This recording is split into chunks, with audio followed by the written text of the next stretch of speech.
আসসালামু আলাইকুম সম্মানিত ভিউয়ার্স, আমি এই মুহূর্তে আছি লালমনিরহাট জেলার দুরাগুটির বীজবাড়িতে। আমি একটি বেগুন খেতে আছি। এই বেগুনগুলো দিয়ে কৃষি উদ্যোক্তা চাচা উনি বেগুনগুলো দিয়ে বীজ তৈরি করেন। তো ওনার কাছে আমরা এই বীজের বাণিজ্যিক সাইড এবং বেগুনটি রোপণ করার কোন সময় উপযুক্ত সময় এবং বেগুনগুলো কিভাবে বীজ হিসাবে প্রসেস করেন একটু উনি আমাদেরকে বিস্তারিত একটু তুলে ধরলে আমাদের অনেকটা মানে আমরা এই সম্পর্কে জানতে পারবো। তো চাচা আসসালামু আলাইকুম। চাচা কেমন আছেন? আল্লাহ ভালো রাখছে। চাচা আপনার নামটা?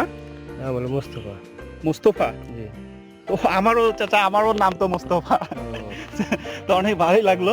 তো আপনার বেগুন ক্ষেত এবং চাল কুমড়া ক্ষেত, চিচিঙ্গা ক্ষেত আমি পুরোটাই দেখলাম, অনেক ভালোই লাগছে। তো এবারে যে বেগুনগুলো যে বীজ করবেন, বেগুনগুলো আপনি ইতিমধ্যে উঠানো শুরু করছেন। তো বেগুন ক্ষেতটা আপনি শুরু থেকে যদি বলেন, এটা এই বীজ বেগুন লাগার উপযুক্ত সময়টা যদি আপনি একটু তুলে ধরেন ভালো হবে। উপযুক্ত সময়টা তো মনে করেন যে পৌষ মাসে গাড়া লাগে। পৌষ মাসে শুরুতেই লাগাইতে হয়। পৌষ মাঘ ফাল্গুন চৈত বৈশাখ মাসে পাক শুরু হয়। মানে পৌষের শুরুতে লাগাতে হবে, এর মধ্যে পরিচর্যা করতে করতে ফলটা আসলো। এখন চলে জ্যৈষ্ঠ মাস, চলে জ্যৈষ্ঠ শুরু। তো জ্যৈষ্ঠের শুরুতে আপনার বীজ উত্তোলন অর্থাৎ বীজ প্রক্রিয়া কাজ শুরু চলছে। তো এখানে কত শতাংশের মতে আপনি লাগাইছেন বেগুন? এই বেগুন করে আর কি 800 মাটি। 8 শতক হবে। তো এটা কি জাতের বেগুন আপনি লাগাইছেন? এটা কোম্পানির লোক দিচ্ছে। বেগুনটা তো দেখা যায় দেশি, কিন্তু যখন ক্রস করা তখন হাইব্রিড হয়। ক্রস করার পর মানে ক্লোজ করার পর এটা হাইব্রিড হয়ে যায়। ক্রস করার পরে হাইব্রিড। আচ্ছা আচ্ছা আচ্ছা আচ্ছা আচ্ছা আমি একটা জিনিস লক্ষ্য করছি। তো বেগুনগুলোর মাথায়, অর্থাৎ সব বেগুনগুলোর মাথায় সুতা পেঁচানো। এই সুতা, এই যে আপনারা দেখতে পাচ্ছেন দর্শক, সুতা পেঁচানো। এই সুতা পেঁচানো যদি একটু বলে দেন কেন এই সুতাগুলো পেঁচানো হয়? সুতাটা যে হাইব্রিড করা হয়েছে, অনেক বাগুন দাদা করতে করতে এরিয়া জায়গা এরিয়া গেলে পরে ওগুলো মনে হয় হাইব্রিড হয় নাই, তখন যখন টেস্টে নিয়ে যাবো তখন তো ভেজাল হবো। এই কারণেই তখন এই সুতা বান্ধা হয়। এই সুতা বান্ধাটা দেখে দেখে ছিঁড়া লাগে। ও আচ্ছা, আপনার অর্থাৎ এটা বেগুন সুতা পেঁচানোটা তো মার্ক করা হয়েছে।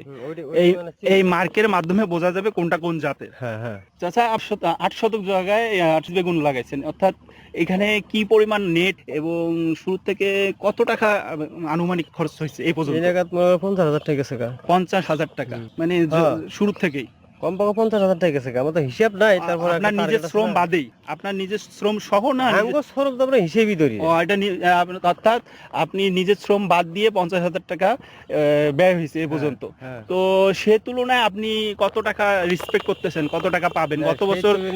গত বছর কি রকম পাইছেন, এবছর কি রকম আশা করতেছেন? সেই তুলনায় হিসেবে বীজ কম, মানে পোকার আক্রমণটা বেশি, খরা বেশি, মানে বৃষ্টির প্রকোপটা খুবই কম, রোদের তাপমাত্রাটা এই জন্য পোকার আক্রমণটা প্রচুর বেশি।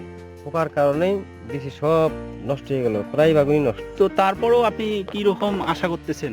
এতে আইডিয়া 10-15 কেজি এরকম। 10-15 কেজি বীজ আশা করতেছেন। এই যার বাজার মূল্য কত দাঁড়ায়? বাজার বলে মানে খরচ আর বাইগলের বীজটাতে সমান সমান হবো, লাভ নেই।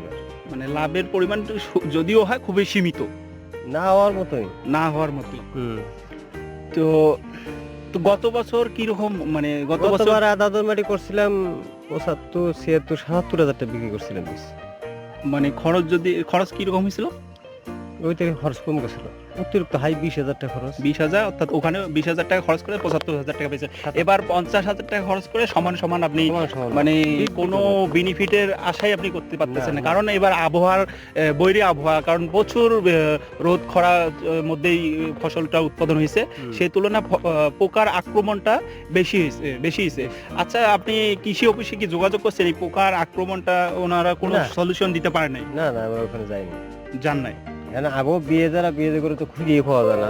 যারা বিয়ে খায় ওই হেনে যোগাযোগ করে। বিয়ে করে লিখি জানে, একজনের মাল দেবো 20 টাকার মাল দেবো, ও তুলবো 10 টাকার, ও খাবো 10 টাকার বীজ খাবো। ওই ধরনের খাওয়া আমরা খাই না, বিয়ে আমার খোঁজও নেই না, আমরা ওখানে যাই না। এটা সত্য কথা। এটাই। আচ্ছা, এই বেগুনগুলো নিয়ে যাওয়ার পর কিভাবে আপনারা বীজ বেগুনটা নিয়ে আজকে রাখবেন? রাখার পর মাঝখান দিয়ে কাটবেন, ওটা কাইটে ফালাই দিয়ে মাঝখানটা কাইটে বস্তা মতো করে তুলে পারাম।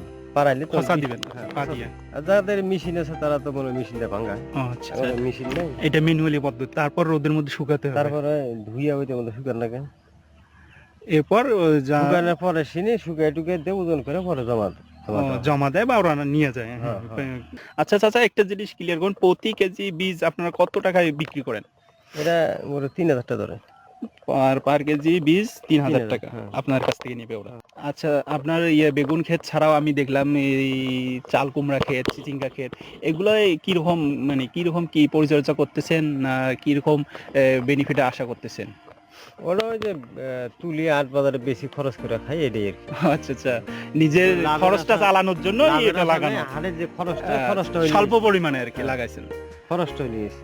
অল্প না, হুম হুম। বাজার খরচটা হয় আর কি। তো চিচিঙ্গার ফলন আপনি কি রকম দেখতেছেন? এবার চিচিঙ্গা ধরতে কম তো। সত্যি কম। চাল কুমড়ার মোটামুটি আছে আর কি। চাল কুমড়া মানে সব জিনিসের ধরতে কম, আচ্ছা। খরা টানে না, হ্যাঁ, হ্যাঁ। ধরতে কম।